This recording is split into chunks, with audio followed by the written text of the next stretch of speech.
কুয়ারো নারায়ণ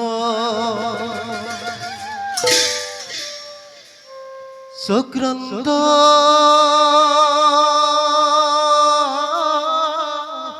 কাম কুটিজিত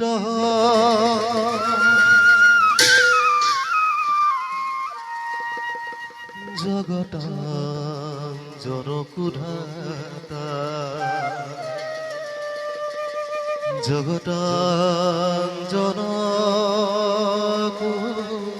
জগতাঞ্জনকুধাতা সুধব সাধু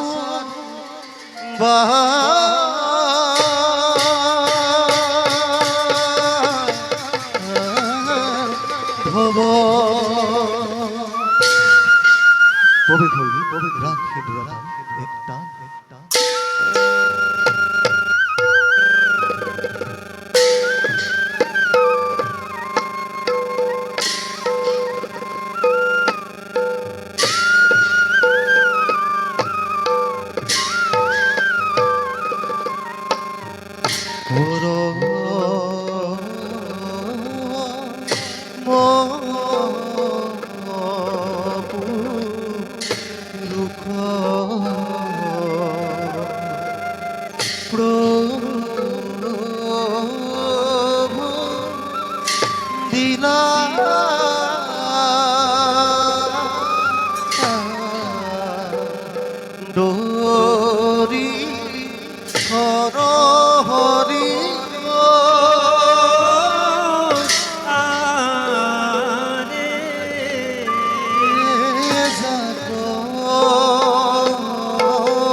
শ্যাম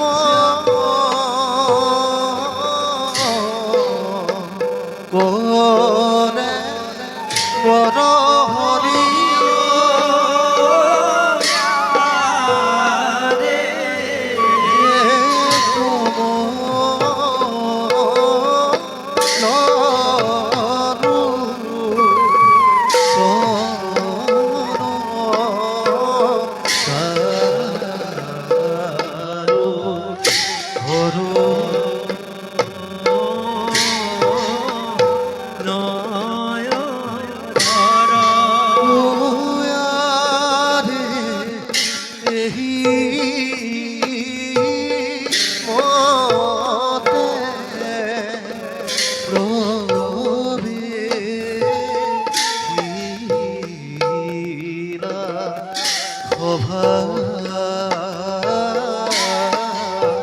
রভি তর হরিয়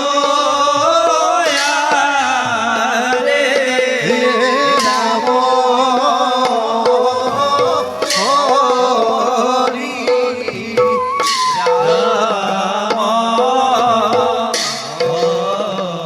রাম হরি পুরা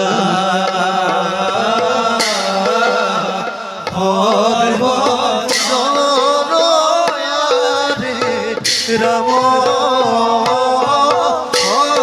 হরি রাম হরি গুণা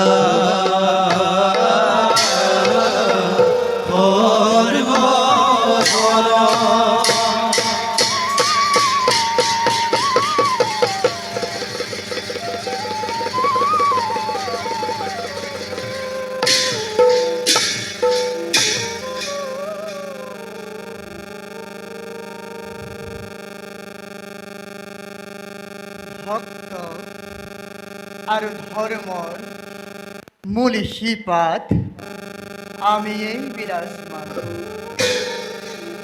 যিজনে সত্যৰে আমাক ভজে সেইজন মহান মহন্তই প্ৰকৃতপক্ষে আমাৰ স্বৰূপ তথা আমাৰ অৰ্থ উপলব্ধি কৰিব পাৰে আৰু আমিও যুগে যুগে নানাভাৱে নানা ৰূপে পৰম মহন্তসকলক পৰীক্ষা কৰি কীৰ্তি ৰাখিছোঁ এই জগতৰ আগত। কিন্তু বৰ্তমান মৰ্ত্যত যেন আমাৰ ভক্তসকলৰ সংখ্যা কমি আহিছে। ব্যক্তিগত লাভালাভ, মায়াৰ বান্ধোন, ধৰ্মৰ ব্যভিচাৰে যেন সকলোকে বিচলিত কৰি তুলিছে। কাৰণ বৰ্তমান মৰ্ত্যত কলিৰ প্ৰাদুৰ্ভাৱ ঘটিছে। হে ভক্তসকল, যুগ ধৰ্মৰ অনুসৰি আমি তোমালোকক পূৰ্ণ সহযোগ আগবঢ়াব নোৱাৰিম। উচিত অনুচিত বিচাৰ বিবেচনা বুদ্ধি তোমালোকৰ স্বতন্ত্ৰ হ'ব। আমি মাত্ৰ নিৰাকাৰ সবাৰ শিৰিস্থিত হৈ তোমালোকৰ কৰ্মৰ কৰিম বিশ্লেষণ। কাৰণ ভক্তাধীন ভগৱান আমি কলিত সঠিক কৰ্মৰ দ্বাৰাহে ভক্ত হ'ব। ভক্ত হ'লেহে ভক্তি থাকিব। ভক্তি থাকিলেহে ধৰ্ম থাকিব। আৰু যথা ধৰ্ম তথা জয়, যথা ধৰ্ম তথা জয়। ঈশ্বৰ পৰম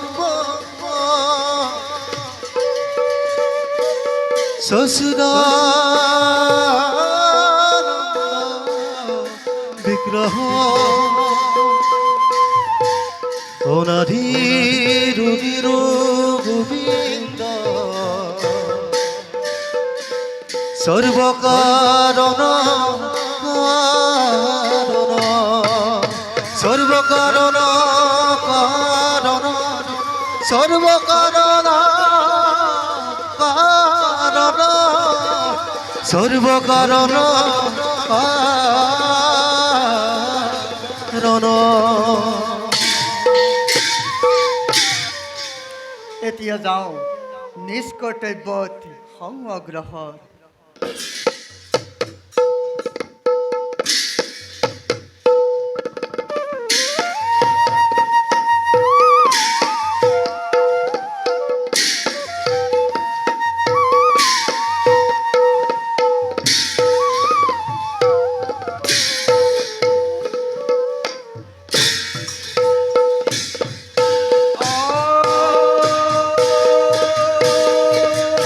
হরি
দেহি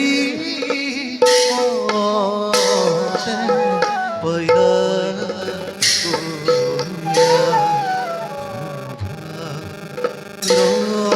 রবি কর রাম হরি রাম হরি পুরা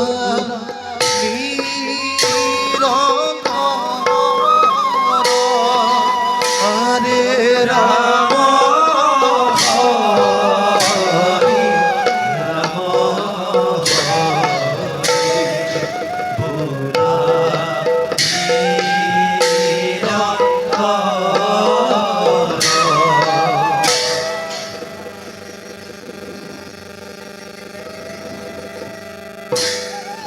ওম নমো ভগবতে বাসুদেবায়। মায়াময় সংসারে মায়াতেই বিলীন, মোহ মায়াত আবদ্ধ হৈ আজি মনুষ্যই নিজকে পাহৰি পেলাইছে। পৃথিৱীত জন্ম লৈ মোহত আবদ্ধ হৈ কীট ৰূপে নৰকত পচিব ধৰিছে। কিন্তু মই মত্যৰে মায়াত আবদ্ধ হ'ব নিবিচাৰো। সেইবাবে গৃহশ্ৰম ধৰ্ম বিসৰ্জন দি জন্মৰ পৰাই বৈৰাগ্য ধৰ্ম পালন কৰি আহিছো। হে হৰি, তুমি এই গতি, তুমি এই মোৰ শক্তিৰ আধাৰ। শক্তি দিবা প্ৰভু, সদা ভকতি থাকে যেন তব চৰণ তলত। সদা ভকতি থাকে যেন তব চৰণ তলত। জয় শ্ৰীহৰিৰ জয়, জয় শ্ৰীহৰিৰ জয়, জয় শ্ৰীহৰিৰ জয়।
কলি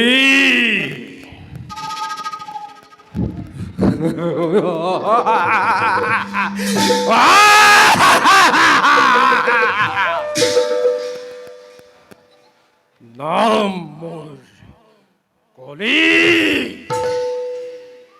সকলোৱে মোক পাপী বুলি কয় মোক মোক পূজা নকৰে এই স্বাৰ্থপৰে অহংকাৰী নৰ সমাজে কাৰণ মই হেনো জগতৰ অস্পৃশ্য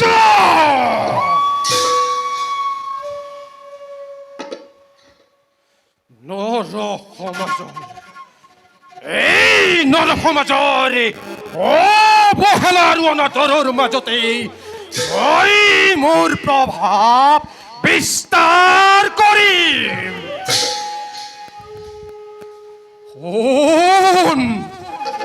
কোন হেৰো অহংকাৰী স্বাৰ্থপৰ নৰ সমাজ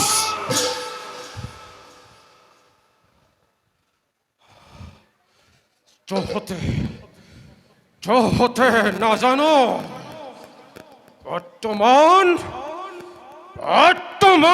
এই কলিৰ ক্ষমতাৰে এই জগত চলিছে মোৰ এই প্ৰভাৱত এই প্ৰভাৱত ভগৱান শ্ৰীকৃষ্ণয়ো এই মৰ্ত্যধাম কৰিলে ত্যাগ আৰু তহঁতে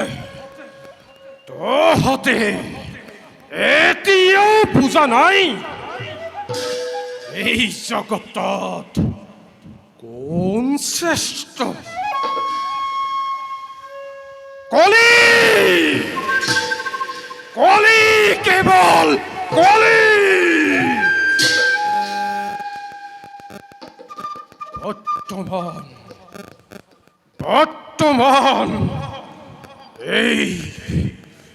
বৰ্তমান মোৰ পথৰ হেঙাৰ দি আছে সেই ধৰ্মই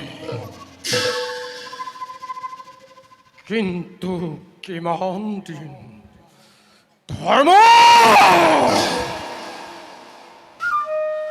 তোমাৰ আৰু বেছি দিন নাই এই মৰ্ত্যভূমি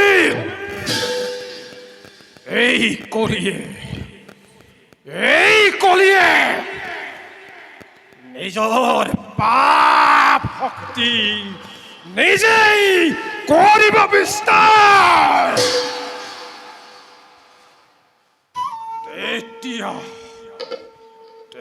তেতিয়া বুজিব এই অহংকাৰী স্বাৰ্থপৰ বেফিচাৰী নৰ সমাজে চাম ভালদৰে কলিক পূজা দিয়ে কিম্বা ধৰ্ম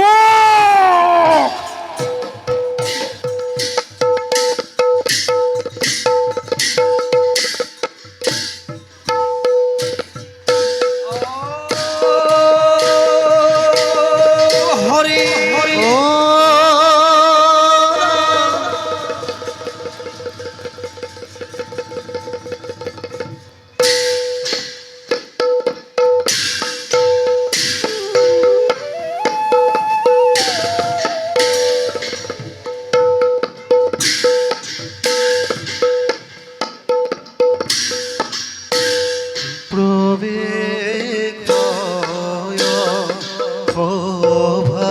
মাঝে ধৰ্ম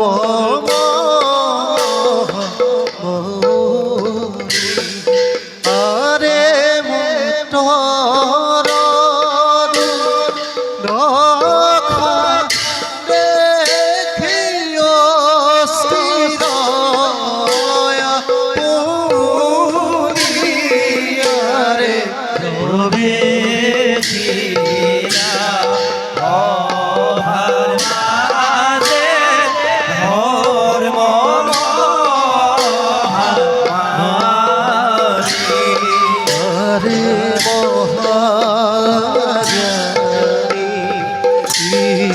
ইটো বীৰ জগত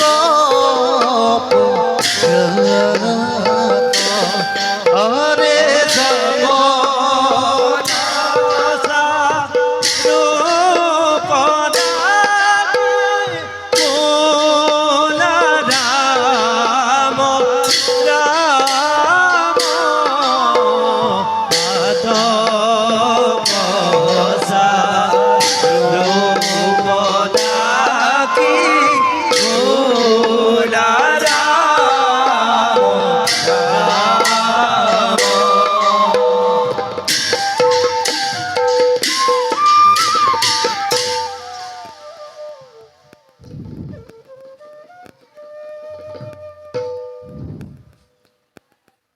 ভগৱান শ্ৰীকৃষ্ণ এই বৈকুণ্ঠগামী হোৱাৰ পাছত এই মৰ্ত্যত আমাৰ শক্তি যেন লাহে লাহে ম্লান হৈ আহিছে। কলিৰ অনুচৰ বৰ্গই মনুষ্যৰ পাপত লিপ্ত কৰাই নিজৰ শক্তি বৃদ্ধি কৰিছে, যাৰ বাবে বহুমতীও আজি অতি নিৰ্যাতিত। নাই, এনেদৰে নহ'ব। ধৰ্মক মৰ্ত্যৰ স্থিতি ৰাখিব লাগিব, নহ'লে কলিৰ বিপৰ্যয় ধুমুহাই পৃথিৱী এফালৰ পৰা গ্ৰাস কৰিব।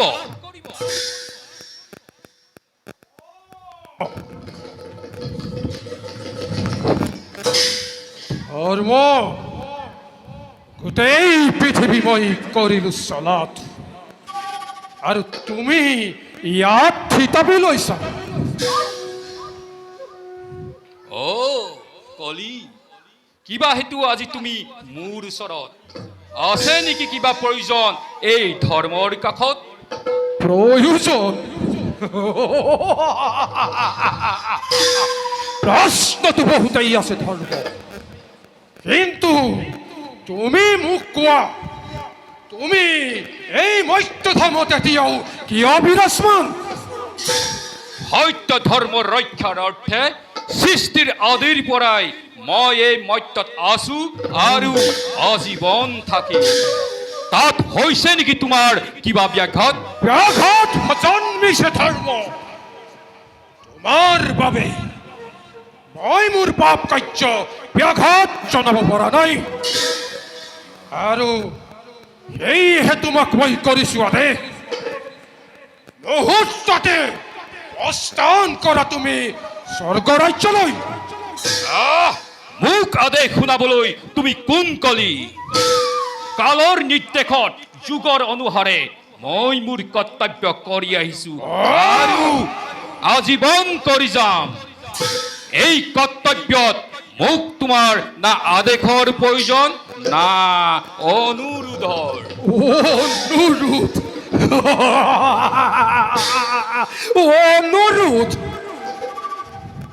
ধৰ্ম কলি কোনোমতে নকৰে অনুৰোধ। যদি প্ৰয়োজন হয় তোমাক বন্দী কৰি আৰ নাম লুপ্ত কৰি দিম চিৰকাললৈ। জগতৰ অস্পৃশ্য হৈ নৰ সমাজৰ অৱহেলিত স্বাৰ্থপলোভী দেৱতা হৈ মোক তুমি বন্দী কৰিব পাৰা? ইমান সাহস নিজ অপদাৰ্থ দেৱতা! বেশ, ধৰা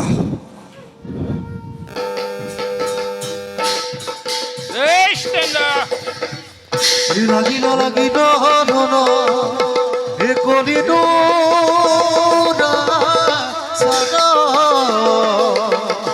এ পদ ভরে বকুমতি এ কম্পে ধরা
প্রবে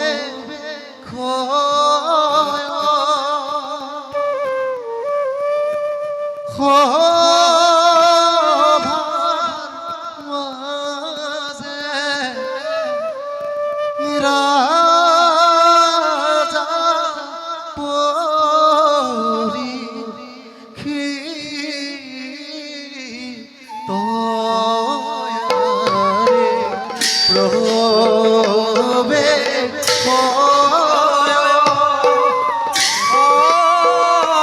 অভার মাঝে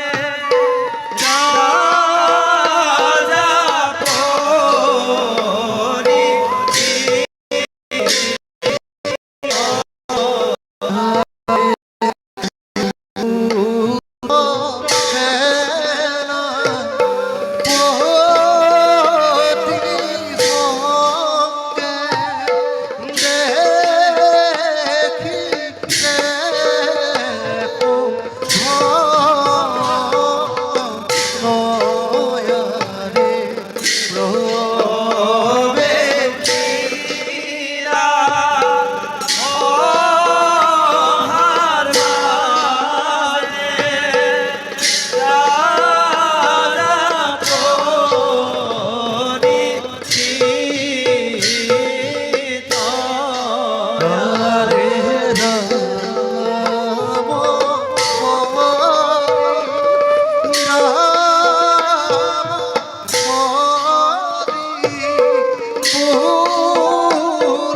মহারাজ, সেনাপতি চন্দ্ৰসেন মহাৰাজ, আৰু ভাষা জন্মে জয়। যদিও বা মই পাণ্ডৱ বংশধৰে বীৰ অভিমন্যুৰ পুত্ৰ বিষ্ণুৰাতে পৰীক্ষিত, মহাৰাজ, তথাপিও মোৰ মনতে একেবাৰে শান্তি নাই। মহাৰাজ,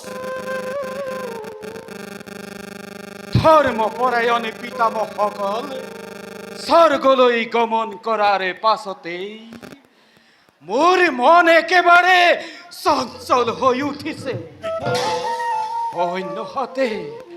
অন্যহাতে দিনক দিনে মোৰ ৰাজ্যত অমংগল দেখি মোৰ মন একেবাৰে অস্থিৰ হৈ পৰিছে। নাই মহাৰাজ, মিছাতে কিয় ইমান অস্থিৰ হৈছে? আপুনি সমগ্ৰ ভাৰতৰ একছত্ৰী ৰজা।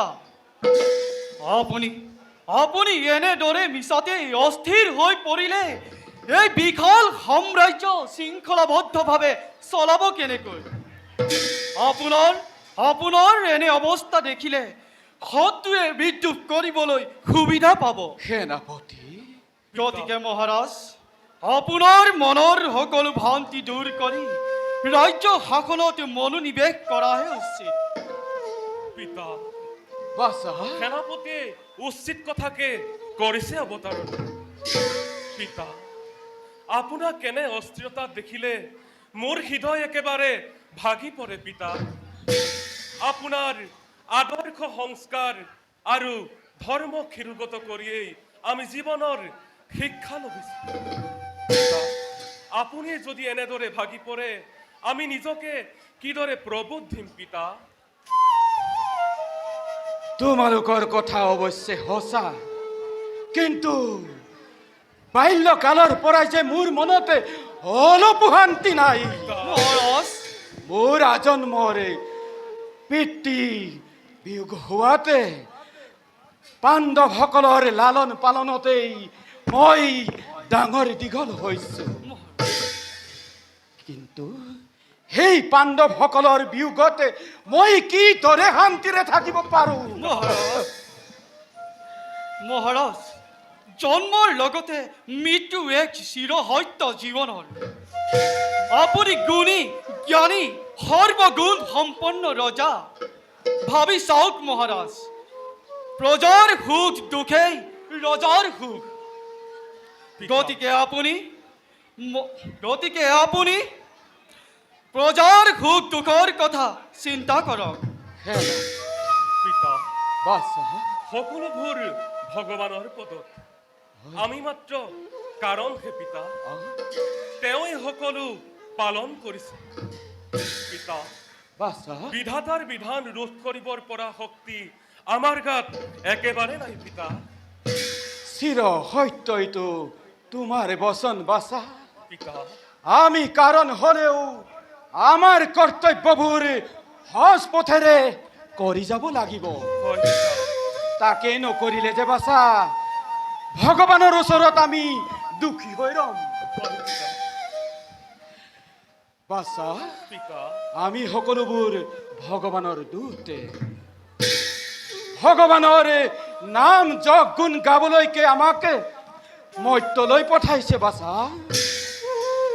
কিন্তু আমিহে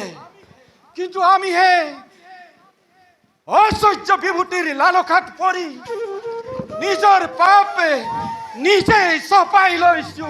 পিতা, মহাৰাজ, মহাৰাজ, এটি কথা কব খোজো, কৰিবনে অনুমতি প্ৰদান?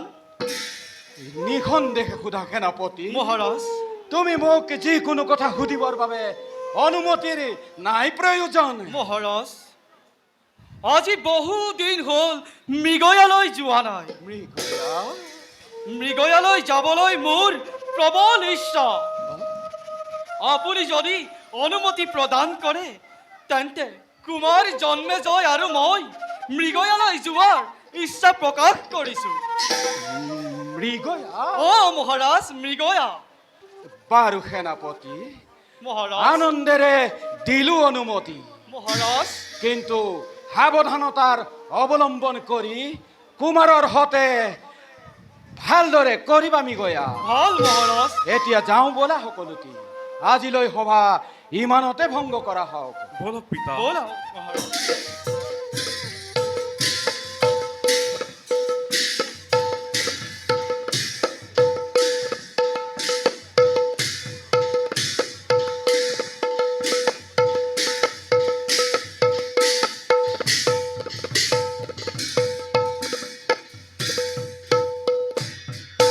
ও হরি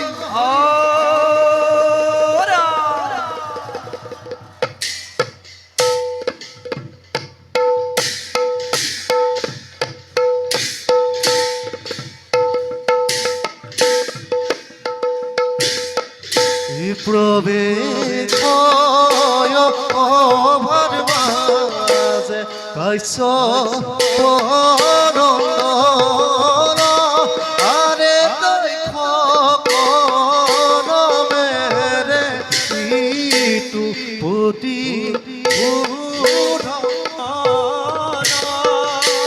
ধীরে বীর নগ আরে রাম হরি রাম হরি ভুলা পর্বত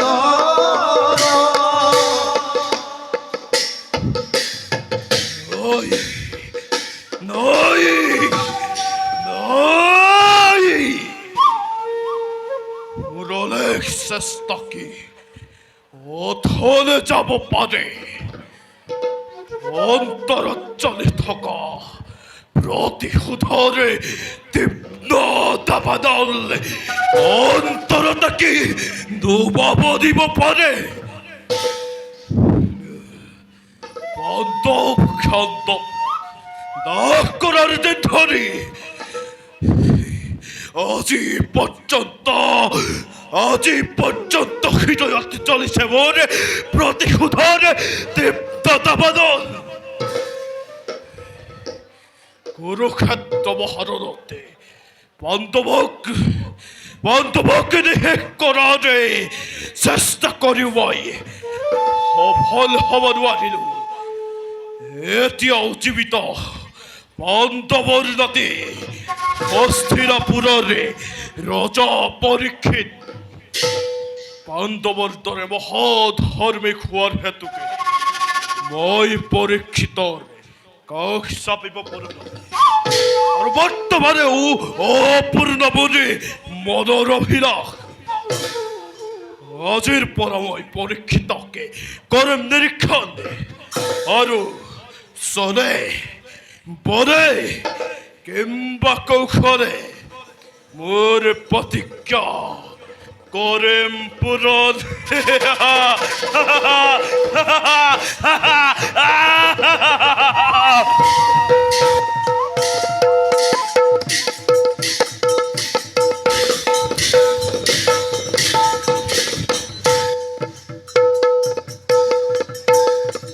ও হরি ও রাম।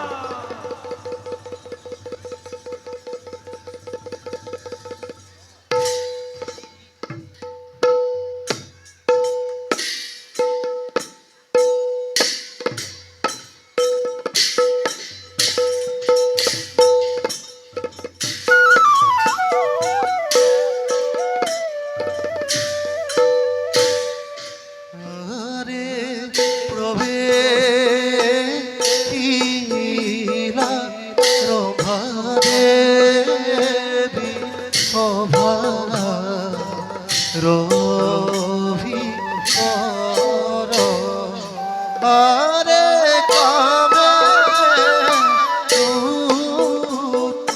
সীতা দেবী সংসার লয়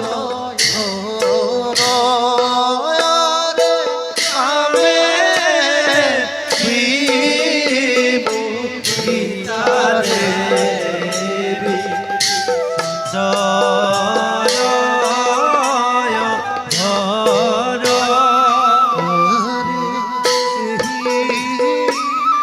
মতে পাইলা গয়া শোভা রবি আরে রাম হরি রাম হরি ভুলা হরিব জয় রাম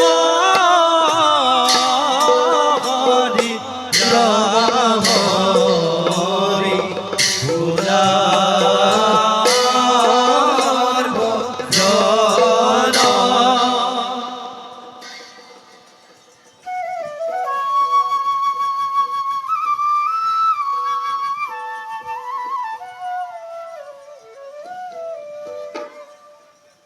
ৰম্ভাময় স্বৰ্গৰ অপেশ্বৰী মোৰ ৰূপ যৌনত মুগ্ধ হৈ দেউৰা চিন্দই মোক এই স্বৰ্গৰ প্ৰধান অপেশ্বৰী পাতিলে মোৰ মায়াৰ দ্বাৰা মোৰ মায়াৰ দ্বাৰা দেৱ কাৰ্য সাধি পুৰু এই ত্ৰিজগত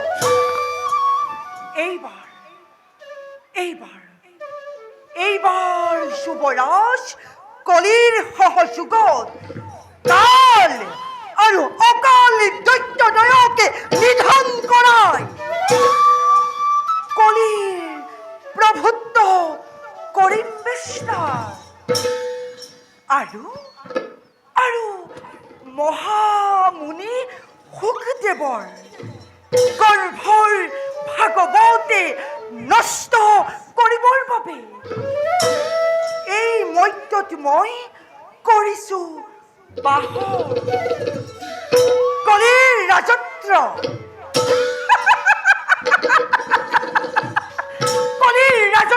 দ্বাৰাই এই পৃথিবীৰ কলিৰ শক্তিময় কৰিম প্ৰচাৰ।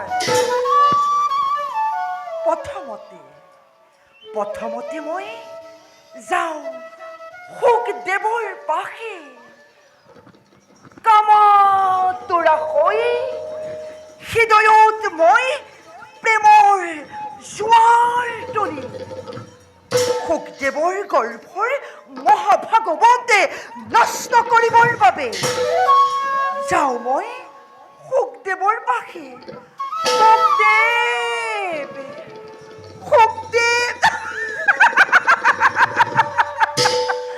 ৰম্ভা মন।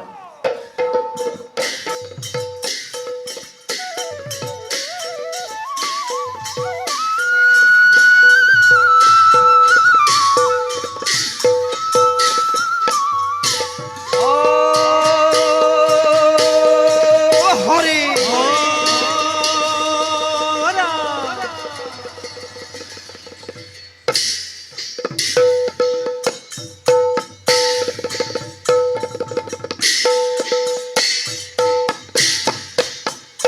এ প্ৰবেশিলা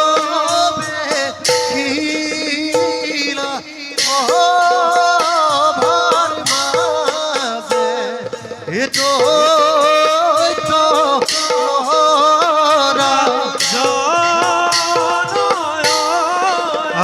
আৰে বীৰ তৰবে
ভাতি গো দেখি দেখু আৰে মতে লাভ কৰি তুয়ো আমাৰ আত্মসমৰ্পণ আজি পৰ্যন্ত এই পৃথিৱীত দায়িত্ব বীৰত্ব ৰাখিছো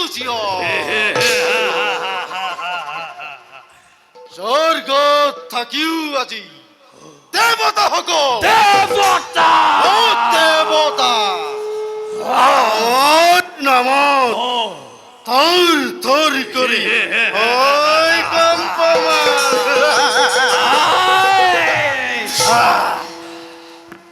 আমাৰ ভয়ত ইহঁতৰ হৃদয়ত তাপ তাপ কৰি আনন্দৰ জোৱাৰ তুলি বিজয় ৰক্ত তৰ্জা উত্তোলন হয় সেই তত্বৰ মাজত। সঁচা কথা দাদা, ঐ আমাৰ শক্তিতে স্তব্ধ আজি সকলোতে। ঈশ্বৰে ত্ৰাণকৰ্তা ৰূপে সৰ্বত্ৰই আমাকে কৰিছে স্বীকাৰ।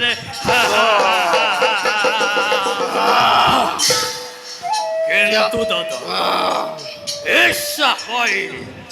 ইচ্ছা হয় কেতিয়াবা মোৰ সমুদ্ৰৰ উৰ্মিমালা দৰে মহাপ্ৰলয়ৰ সৃষ্টি কৰি স্বৰ্গ মধ্য পাতালে কৰিম চাৰিখানে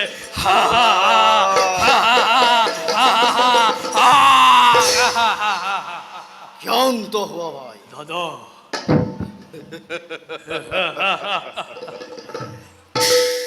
যোদ্ধা যুদ্ধ যুদ্ধ তত্ত্বৰ চিৰৰ লগৰী অচিৰেই মিলিব ভাগ্য তুমি আৰু মই দাদা যেতিয়ালৈকে থাকিম লগত আমাক পৰাজয় কৰিব পৰাবি পিছত বিৰল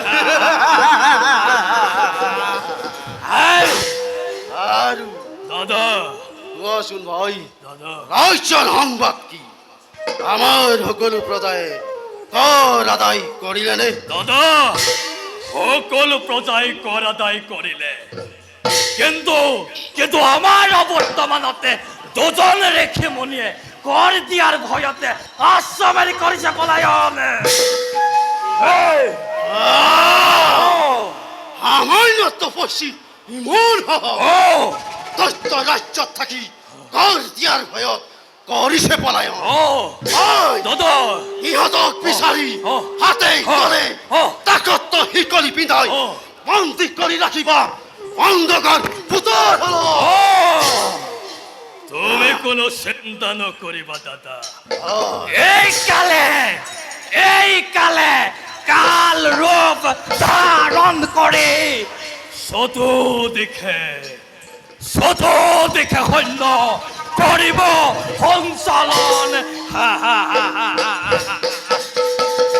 পৰায়ক্ত হ'ব দুয়ো অনতি পলমে বেশ ভাই বহুদিন ধৰি মধুবনৰ একো সংবাদ তুমি এবাৰ নিজেই গৈ মধুবনৰ সংবাদ লৈ আনিবা ভাল দাদা আপোনাৰ আদেশ মানে মই আজিয়েই মধুবনলৈ যাত্ৰা কৰিম মই এতিয়া আহিলো মধুবন মধুবন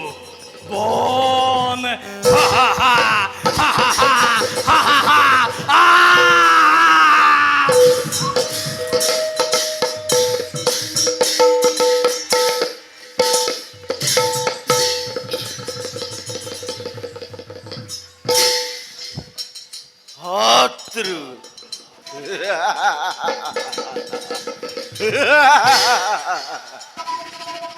নৃপতি মই এই উজ্জয়িনী ৰাজ্য কাষত আছে মোৰ লক্ষ সেনানী মোৰ প্ৰতিৰক্ষাৰ বাবে ভাতৃ মোৰ তেনেস্থলত কোন শত্ৰুৰ বাবে কিবা হেতু হওঁ মই শংকিত শত্ৰু সিহঁতৰ নিষিদ্ধ ক্ষেতনাস্ত বাটতে কাটি বন্ধ চেতন কৰি পাতিত কৰিম মই দলে লাগা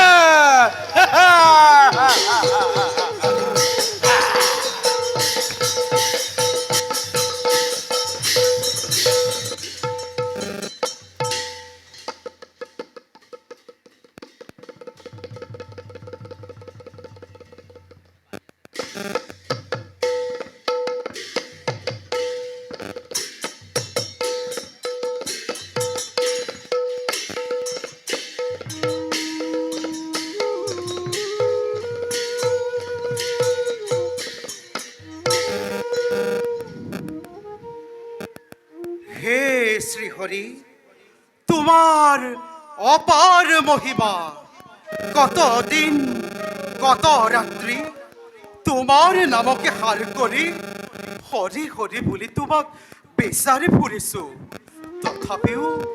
তথাপিও তোমাৰ দৰ্শন পোৱা নাই। অৱশ্যে তোমাৰ লীলা মোৰ দৰে ক্ষুদ্ৰ প্ৰাণীয়ে কি বুজিম প্ৰভু। বাৰু যেই কি নহওক লাগে, চিৰদিন চিৰকাল তোমাৰ নামৰ তপস্যাতে ব্ৰতী থাকিম প্ৰভু।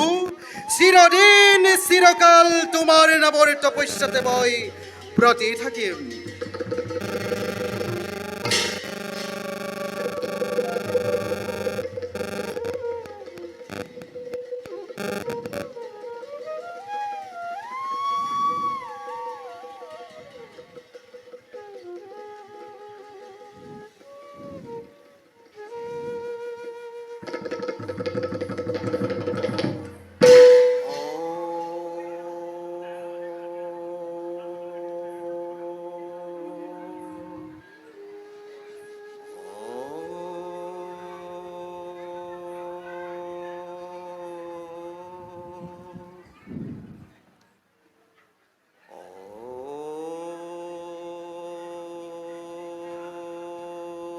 আহ,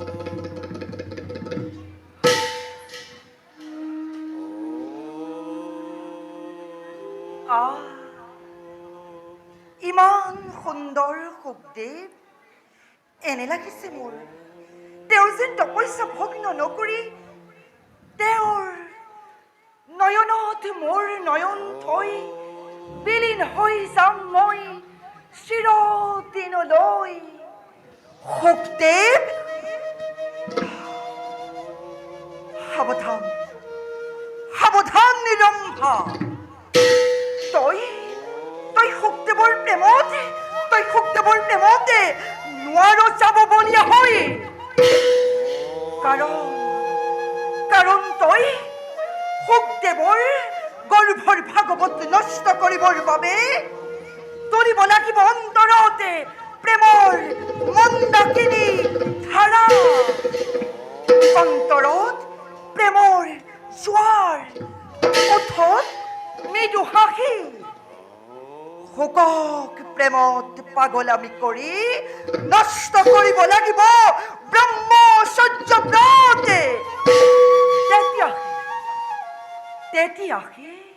তেতিয়াহে নিশ্চয় পূৰ্ণ হব কলিৰ ৰাজত্ব।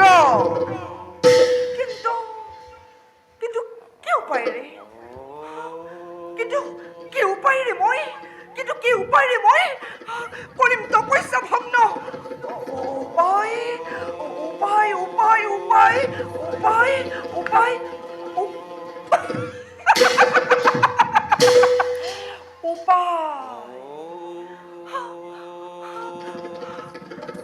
ৰক্ষা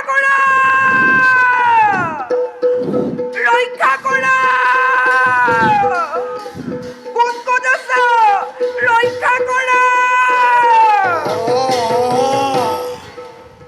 অকস্মাতে এই গভীৰ অৰণ্যৰ মাজত কাৰ আৰ্তনাদ? ৰক্ষা কৰা। এ কি ঘোর অরণ্যর মাজত অবলাকে কোনে করে অত্যাচার? যেই কি নহক লাগে বিপদত আর্তজনকে রক্ষা করাটো আমারে প্রধান কর্তব্য। ভয় নাই দেবী, আছো মই তোমার সহায়।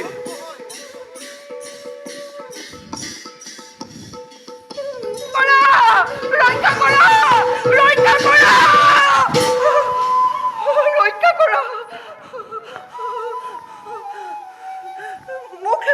মোক দৈত্য হাতৰ পৰা ৰক্ষা কৰা। দেবী, এই দুৰ্ঘোৰ অৰণ্যৰ মাজত কোনে কৰে তোমাক অত্যাচাৰ?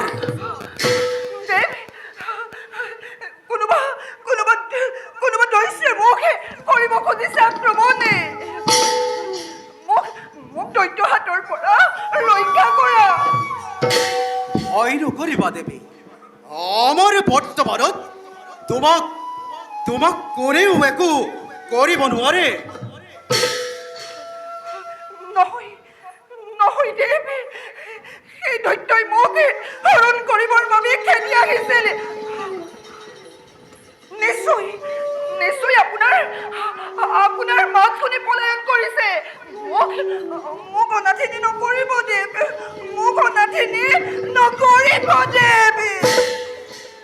তোমাক কোনে বিপদ ঘটাব বিচাৰিছিল? আৰু বৰ্তমান তেওঁ কোন দিশে কৰিলে প্ৰস্থান?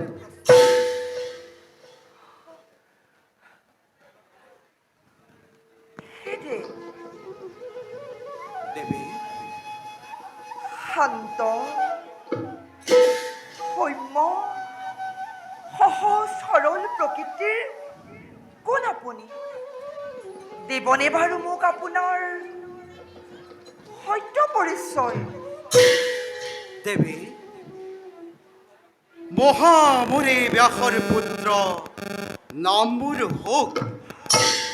এই নিবিড় অৰণ্যৰ গৰ্ভত প্ৰভু শ্ৰীহৰিক বিচাৰি ধ্যানস্থ হোৱাই হ'ল মোৰ প্ৰধান কৰ্তব্য। ৰম্ভা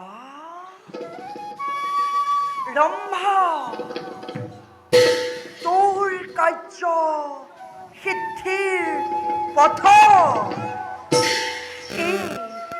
এইটোৰ উপযুক্ত সময়। শোকক প্ৰেমত কামতোৰা কৰি নষ্ট কৰিব লাগিব ব্ৰহ্মচৰ্য ব্ৰতে, আৰু তোৰ প্ৰেমত পাগলামি কৰি শোককে নৰকতে স্থান দিব লাগিব। তেতিয়াহে তোৰ কাৰ্য সিদ্ধি হ'ব ৰম্ভা, তেতিয়াহে তোৰ কাৰ্য।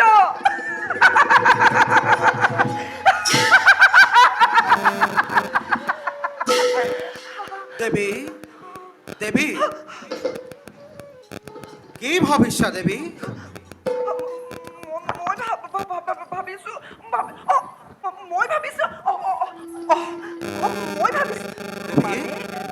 মই শুনিছো আপোনাৰ গৰ্ভত বোলে মহাভাগৱত আছে। হয় হয় দেৱী, ভগৱানৰ অপাৰ কৰোণাত আমাৰ গৰ্ভতে ভাগৱত শাস্ত্ৰ আছে।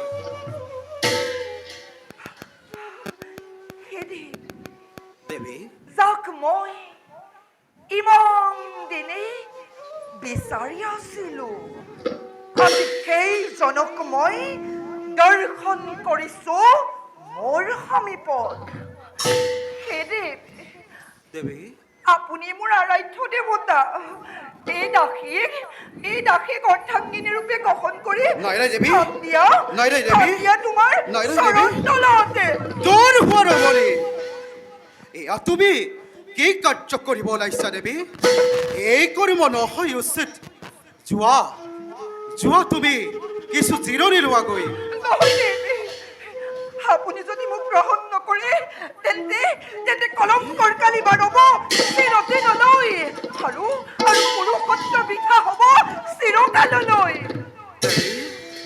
মায়া মোহে আবদ্ধ এই সংসাৰৰ মায়াজাল, যি পুৰুষে ভেদ কৰিব নোৱাৰে তেওঁৰ জীৱনহে বৃথা। তুমি জানানে দেৱী, কামনাত প্ৰফুল্লিত হৈ মানৱে নিজৰ যৌৱন ধন সম্পত্তি সকলো শেষ কৰে। দেৱী,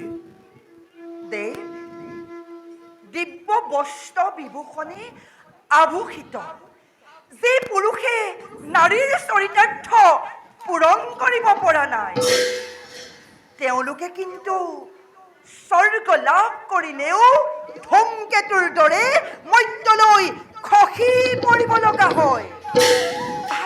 আৰু কি জানেনে দেৱ, ব্ৰহ্মা, ইন্দ্ৰ, দেৱতাকে আদি কৰি মহাতেজস্বীসকলেও যদি স্বৰ্গ লাভ কৰিছিল, কিন্তু তেওঁলোকেও কিন্তু কামিনীৰ কামকুণ্ড উপভোগ কৰিছিল।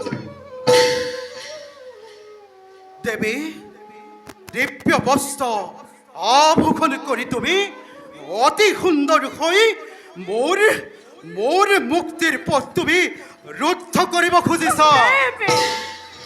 ইয়াতকৈ আৰু মহাপাপ আছে নে দেৱী? মহাপাপ? দেৱে বাক চতুৰালি বিসৰ্জন দি প্ৰেম দান দি মোক কৃতাৰ্থ কৰক। দূৰ হোৱাৰ মানে তিৰোতাৰ উত্তেজনাতে ব্যাঘাতে নজন্মাব দেৱে। মোক দাসী বুলিয়েই কৰক গ্ৰহণ, মোক দাসী বুলিয়েই দূৰ হোৱাৰ মানে মোক দাসী বুলিয়েই কৰক গ্ৰহণ। নাই নাই, অসম্ভৱ অসম্ভৱ অসম্ভৱ। নহয় দেৱে, মোক প্ৰেম দান দি কৃতাৰ্থ কৰক। দূৰ হোৱাৰ মানে মোক দাসী বুলিয়েই কৰক। বুজিছো, তুমি